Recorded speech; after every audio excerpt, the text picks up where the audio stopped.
Sir నమస్తే sir. నమస్తే. So ఈ సంక్రాంతి బరిలో చాలా సినిమాలు వస్తున్నాయి.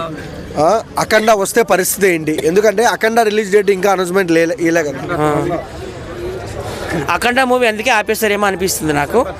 అఖండ 2 సంక్రాంతి విజేత, బాలకృష్ణే సంక్రాంతి విజేత. ఎందుకంటే బాలకృష్ణ గారికి సంక్రాంతి బాగా కలిసి వచ్చింది. గతం చరిత్ర మనం తిరిగేసుకుంటే ఒక సమరసింహారెడ్డి కావచ్చు, ఒక నరసింహనాయుడు కావచ్చు, ఒక లక్ష్మీ నరసింహ కావచ్చు, ఈ మధ్య కాలంలో వచ్చిన వీరసింహారెడ్డి కావచ్చు, అన్నీ కూడా సూపర్ డూపర్ ఇట్లే.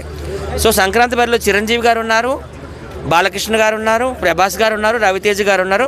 ఎంతమంది ఉన్నా జై బాలయ్య ఆయనే విజేతని నేనైతే 100% నమ్ముతున్నాను. అంటే కొంతమంది క్రిస్మస్కు డిసెంబర్ 25 రిలీజ్ చేస్తాము అఖండ అంటున్నారు. సో కొంతమంది కోరిక ఏంటంటే సంక్రాంతికి రావాలని. సో ఏ రిలీజ్ డేట్ బాగుంటుంది? బాలకృష్ణ గారు అయితే డిసెంబర్ నెలలోనే రిలీజ్ చేయమని ఆంక్షలు విధించారని నేను విన్నాను. ఎందుకంటే మనకి ఎందుకు కొట్లాట్లు, సంక్రాంతి బరిలో చాలామంది ఉన్నారు, చిరంజీవి గారు వీళ్ళందరూ ఉన్నారు కదా, వాళ్ళకెందుకు మనం కాంపిటీషన్ ఇవ్వడము, మనం ముందే వచ్చి హిట్ కొట్టుకొని వెళ్ళిపోదామని ఒక మంచి సహృదయంతో ఆయన చెప్పడం జరిగింది. కానీ నిర్మాతలు ఏ రకంగా డిసైడ్ చేస్తారనేది మనకు తెలీదు. కానీ పాలిటిక్స్ చేసి ఇది కేవలం హిందూ ధర్మాన్ని సనాతన ధర్మాన్ని రిప్రజెంట్ చేసే సినిమా అనేసే ఈ సినిమాని ఆపేరు తప్పితే అంతకుమించి ఏమీ లేదండి.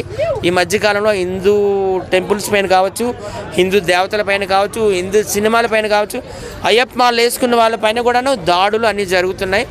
చాలా విచారకరం. 800 కోట్లు ఈ ప్రపంచ జనాభాలో దాదాపుగా మనం 200 కోట్ల మంది ఉన్నాము హిందువులము.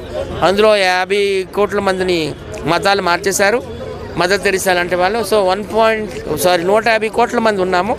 అందరం కూడాను ఒకే తాటి మీద నిలబడదాము. హిందూ ధర్మాన్ని, సనాతన ధర్మాన్ని రక్షించుకుందాం, పరిరక్షించుకుందామని నేనైతే అందరినీ కోరుతున్నాను, హిందూ బంధువులందరినీ. జై బాలయ్య, జై బాలయ్య, జై హింద్, జై మోడీ, జై పవన్ కళ్యాణ్, జై చంద్రబాబు.